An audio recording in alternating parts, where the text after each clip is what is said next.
Друзья, всем привет! С вами снова девчонки Лиз. И сегодня нас с вами ждет новое приключение. Но вы не поверите, это будет не Чернобыльская зона и даже не околозонье. Сегодня мы с вами отправляемся в румынские Карпаты, а точнее к горному озеру, которое располагается на высоте 1800 метров над уровнем моря. В этот поход я иду со своей собакой Афиной. Вальтер остается дома, потому что он уже старый. Я иду безо всякого снаряжения, без еды, без воды. Только телефон, я и моя собака. Поэтому смотрите, что из этого выйдет. Вперед, смотрим на наши приключения. Мы приехали с Афинкой вот рядом с таким монастырем, остановились. И здесь находится маршрут, тропа на Петросул. Вот тут вот гора впереди. Не знаю, наверняка мы на нее сегодня не поднимемся, но прогуляться по тропе сможем. Вот начало маршрута находится рядом с этим монастырем. И, кстати, наконец-то перестал дождик, так что есть шансы нормально прогуляться хотя бы несколько часов. Хотя в горах погода настолько непредсказуемая, что дождь может пойти в любую минуту. И вот отсюда начинается эта тропа на Петросул, или Петросул, не знаю, как правильно ставить ударение. И дальше в горы, которые сейчас скрыты огромным облаком. Вчера даже было получше видно. А вот этот указатель, смотрите. Есть маршрут, который отмечен квадратиком, это на полчаса. Маршрут, который отмечен такой голубой полоской на 2,5 часа. И есть маршрут, который на 4 часа. А внизу еще подписано 5-6 часов. Так что можете выбирать любой сложности. Какая же красота вокруг. Просто потрясающе. Невозможно налюбоваться. Не надоест никогда. Такой пейзаж. И вот этот монастырь. Иду я только с Афинкой, потому что Вальтер уже очень старенький. Ему 13,5, даже больше, наверное, 13,7.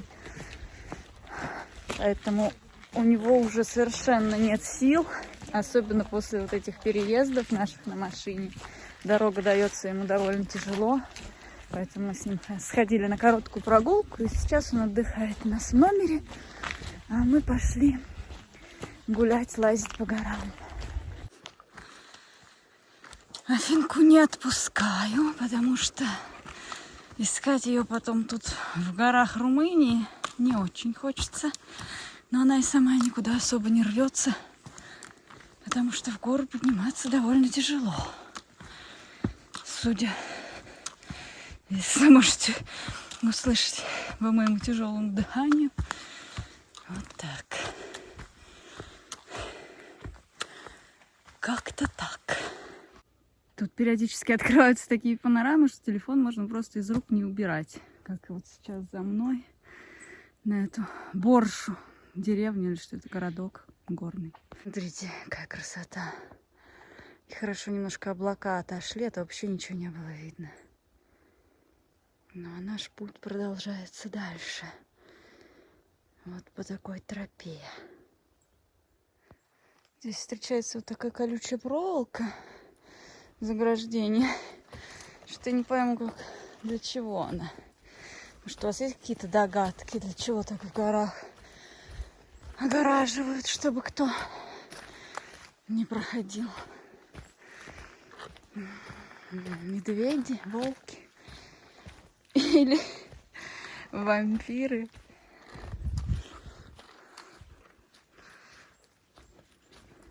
Фух. Такая полянка, а дальше гора скрывается за облаками. Уже начинает крапать дождик. Кто-то здесь на машине ездит. Дорожка накатная, колея. Смотрите, какое шале. Высоко в горах с таким видом. Это просто мечта отдыхать тут. Красота. А мы дальше идем, очень устали уже. Хотя прошли всего километр. Афинка, он не хочет идти, не бежит. еле идет тоже спокойно. Наверное, забью всю память телефона вот таким видео. Но это нереально красиво. Не знаю, как к этим видам относятся местные жители.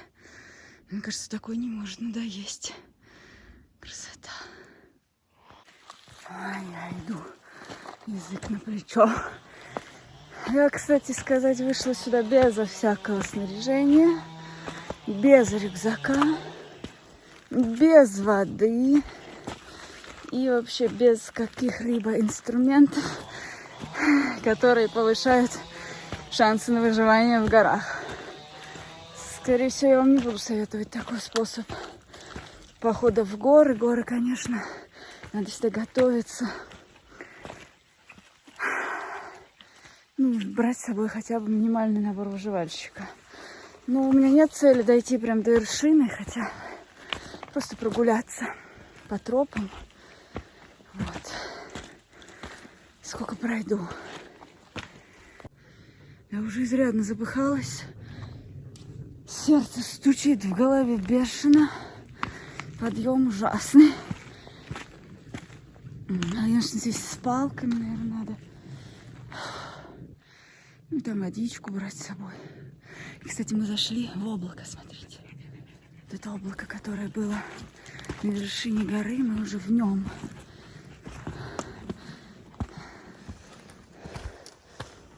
Не торопится. Тоже язык на плече. Вот облако. Вот так оно выглядит. Изнутри мистическая атмосфера. Какие-то куропаточки, птички. Облако становится все гуще и гуще. Афинка все пытается увести меня на более ровную тропу. Но нет, нам подниматься наверх. Единственное из походного у меня это обувь. А у нас тут, смотрите, куда. Афина, тебе не понравится то, что у нас ждет впереди. Без энтузиазма смотрит наверх. Ладно, идем. Она все вверх и вверх идет. Вверх и вверх. Невозможно.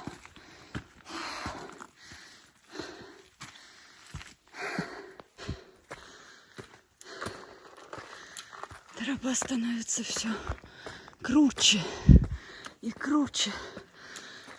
Облака становятся все гуще. Такой лес вокруг. Вот так. Что-то это невообразимое вообще. Какие-то скалы начались. Опять входим в облако. Ничего не видно, потому что идет дождь.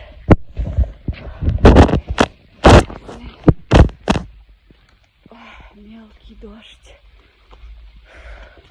Мне осталось каких-то 700 метров до конца пути. Вот так это все выглядит. Просто мы в облаке и с дождем, уже полностью мокрые. А это какая-то метеорологическая станция. Это, конечно, не вершина горы. Но чтобы идти на вершину, нужно все-таки небольшое снаряжение и выходить пораньше. И погоду не мешало бы посмотреть, чтобы погода была хорошая. А не вот такая вот, как у меня сейчас. Жесть. Дождь усиливается. Чего себе. Ого, здесь просто какой-то кошмар.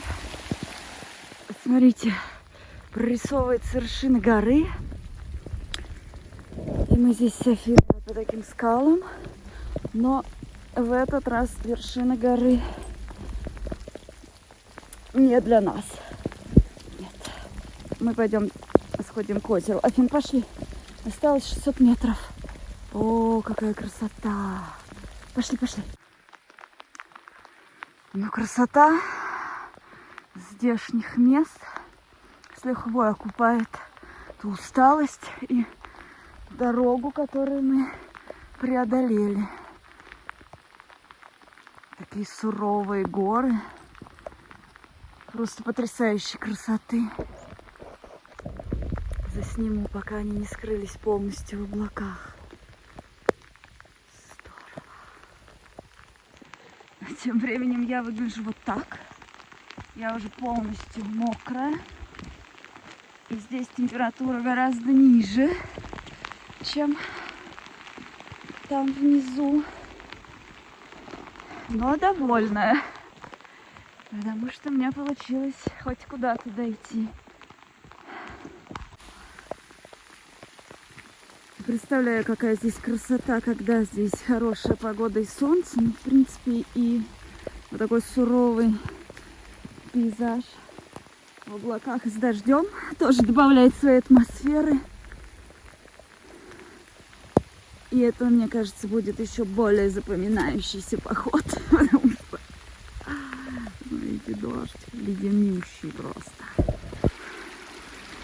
Горная речка, маленький ручеечек.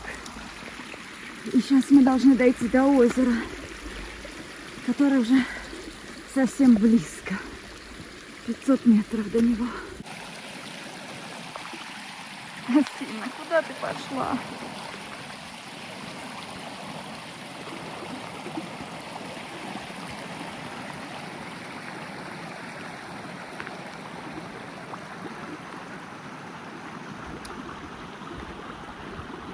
Я в окружении гор.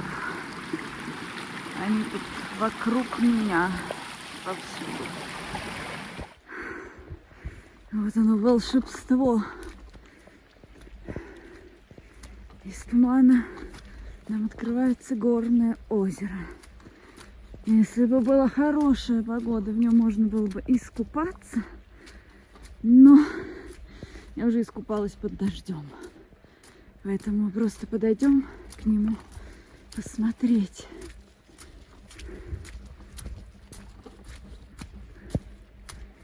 Оно не глубокое, оказывается.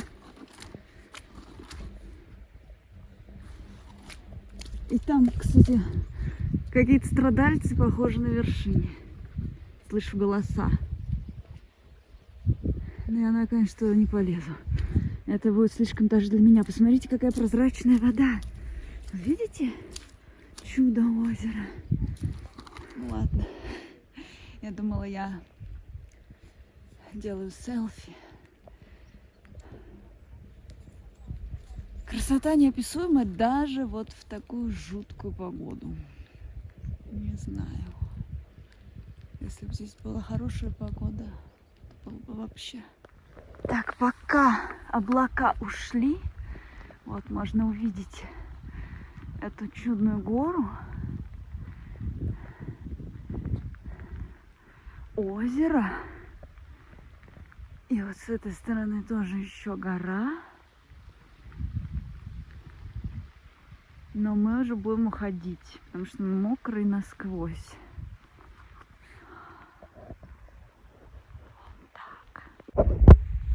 И себя тоже надо на память снять на фоне гор.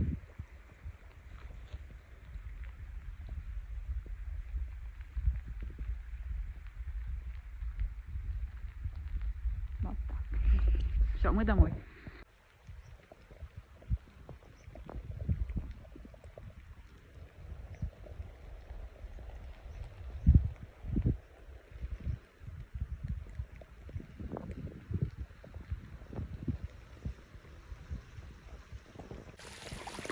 Напоследок снимаю, смотрите, во что превратилась наша дорожка, по которой мы шли сюда наверх после дождя. Это горная река. Поэтому с горами шутки плохи. Если там наверху плохая погода, то вас может застать вот такая вот хрень. Вниз спускаться тоже довольно опасно, потому что камни скользкие, надо иметь хорошую обувь и хорошую координацию движений. Проверять все камушки на устойчивость. Я уже спустилась с гор и поехала жрать. Аппетит разыгрался не на шутку. Вы будете сейчас в шоке от количества еды, которую я себе заказала. Придется забирать с собой, потому что я взяла себе суп, я взяла себе банош и вот такие ребра. Это все мгновенно принесли, очень много, все горячее.